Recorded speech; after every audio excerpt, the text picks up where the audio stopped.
Hi friends, ఈ వీడియోలో keyboard ఎలా పనిచేస్తుంది, కీబోర్డ్ లోపల ఏముంటాయో కూడా చూద్దాం. ఫ్రెండ్స్, అంతకంటే ముందు మన ఛానల్ సబ్స్క్రైబ్ చేసుకోండి, అలాగే ఈ వీడియోకి ఒక లైక్ కొట్టండి. ఫ్రెండ్స్, కీబోర్డ్లో టోటల్ 104 కీస్ అయితే ఉంటాయి. సో అందులో ఫస్ట్ది ఎస్కేప్ కీ, తర్వాత F1 నుంచి F12 వరకు కూడా ఫంక్షన్ కీస్ అంటారు వాటిని. సో తర్వాత కింద ఉండే యారోస్ని డైరెక్షన్ కీస్ అని అంటాం. ఇటువైపు ఉండే వాటిని న్యూమరిక్ కీస్ అని అంటాం. సో పైన 3 లైట్స్ అయితే ఉంటాయి. సో వాటిని స్టేటస్ లైట్స్ అంటాం. ఇకపోతే ఇక్కడ కింద మెయిన్ టైపింగ్ కీబోర్డ్ అయితే ఉంటుంది. సో ఇందులో లెఫ్ట్ షిఫ్ట్ ఉంటుంది, రైట్ షిఫ్ట్ ఉంటుంది, లెఫ్ట్ ఆల్ట్ ఉంటుంది, రైట్ ఆల్ట్ ఉంటుంది, లెఫ్ట్ కంట్రోల్ ఉంటుంది, రైట్ కంట్రోల్ ఉంటుంది. సో అన్నీ కూడా టూ బటన్స్ అయితే ఉంటాయి. సో ఇక్కడ ట్యాబ్ ఉంటుంది, ఇక్కడ క్యాప్స్ లాక్ ఉంటుంది, ఇక్కడ స్క్రోల్ లాక్ ఉంటుంది, ఇక్కడ నెంబర్ లాక్ ఉంటుంది. సో ఈ 3 లైట్లు కూడా ఎందుకు అనేది కూడా చెప్తాను. ఫ్రెండ్స్, కీబోర్డ్ లోపల ఈ కీస్ వెనకాల కవర్ లాగా 2 లేయర్స్ అయితే ఉంటాయి.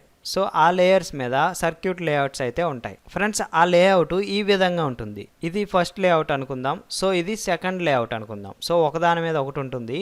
ఫ్రెండ్స్, ఎప్పుడైతే మనం ఒక కీని ప్రెస్ చేస్తామో అప్పుడు ఒక లేఅవుట్లో ఉండే పాయింట్ మరొక లేఅవుట్లో ఉండే పాయింట్ రెండు కూడా టచ్ అవుతాయి.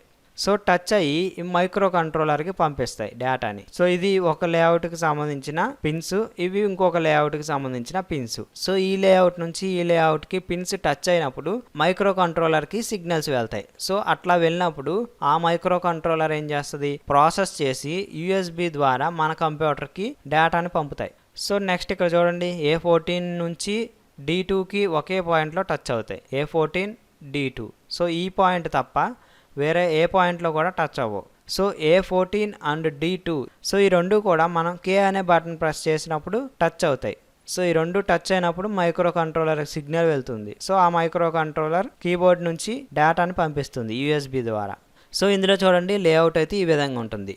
సో ఇక్కడ ఒక పాయింట్ ఉంటుంది, ఇది పైన లేఅవుట్, కింద లేఅవుట్ కూడా అదే ప్లేస్లో మరొక పాయింట్ ఉంటుంది. సో ఈ 2 పాయింట్స్ మనం ఎప్పుడైతే బటన్ని ప్రెస్ చేస్తామో లేదా కీబోర్డ్ పైన కీస్ని ప్రెస్ చేస్తామో అప్పుడు ఆ రెండు టచ్ అయ్యి మైక్రో కంట్రోలర్కి సిగ్నల్ పంపిస్తుంది. సో చూడండి, కవర్ లాంటి 2 లేయర్స్ అయితే ఉంటాయి అన్నాను కదా. సో ఈ విధంగా ఉంటుంది. ఇది కింద లేయరు, ఇది పైన లేయరు. సో ఇక్కడ డాట్ లా ఉంది కదా, సో అట్లాగే ఇక్కడ డాట్ లా ఉంది కదా. సో ఈ రెండు కూడా మనం కీని ప్రెస్ చేసినప్పుడు టచ్ అవుతాయి.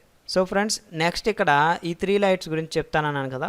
సో ఇక్కడ నెంబర్ లాక్ సంబంధించిన LED ఇండికేషన్ ఇది. సో ఇక్కడ నెంబర్ లాక్ అనే బటన్ ప్రెస్ చేసినప్పుడు ఈ LED అనేది గ్లో అవుతుంది. సో ఈ LED గ్లో అయితేనే మనకి ఈ కీబోర్డ్ వర్క్ అవుతుంది. సో న్యూమరిక్ కీబోర్డ్ వర్క్ అవుతుంది. ఒకవేళ మనం ఈ నెంబర్ లాక్ను ఆఫ్ చేస్తే ఇక్కడ ఉండే నెంబర్స్ మాత్రమే వర్క్ అవుతాయి. సో ఈ న్యూమరిక్ కీస్ అనేవి వర్క్ అవ్వవు. Friends, next caps lock. So ఈ క్యాప్స్ లాక్ బటన్ని ప్రెస్ చేస్తే ఆల్ఫాబెట్స్లో ఏ లెటర్ ప్రెస్ చేసినా కూడా మనకి క్యాపిటల్ లెటర్స్ అయితే వస్తాయి. ఎప్పుడంటే ఈ క్యాప్స్ లాక్ ఆన్ చేసినప్పుడు ఇక్కడ లైట్ వెలుగుతుంది ఆన్ చేసినప్పుడు. సో ఆన్ చేయకపోతే మనకి అన్నీ కూడా స్మాల్ లెటర్స్లో వస్తాయి ప్రెస్ చేసినప్పుడు. నెక్స్ట్ ఇక్కడ స్క్రోల్ లాక్. సో ఈ స్క్రోల్ లాక్ని పెద్దగా యూజ్ చేయం మనం. ఇక్కడ ఉంటుంది, సో ఈ ప్లేస్లో ఉంటుంది, కొన్నిట్లకి కింద ఉంటుంది, కొన్నిట్లకి పైన ఉంటుంది. సో ఈ స్క్రోల్ లాక్ని మనం పెద్దగా యూజ్ చేయం. ఒకప్పుడు బాగా వర్క్ అయ్యేది, ఇప్పుడు ప్రజెంట్ అప్లికేషన్స్కి సరిగ్గా వర్క్ అవ్వట్లేదు. సో మైక్రోసాఫ్ట్ ఎక్సెల్లో వర్క్ అవుతుంది, కొన్ని PDFలో కూడా వర్క్ అవుద్ది. సో ఈ స్క్రోల్ లాక్ ప్రెస్ చేసిన తర్వాత మనం మౌస్తో స్క్రోల్ చేస్తే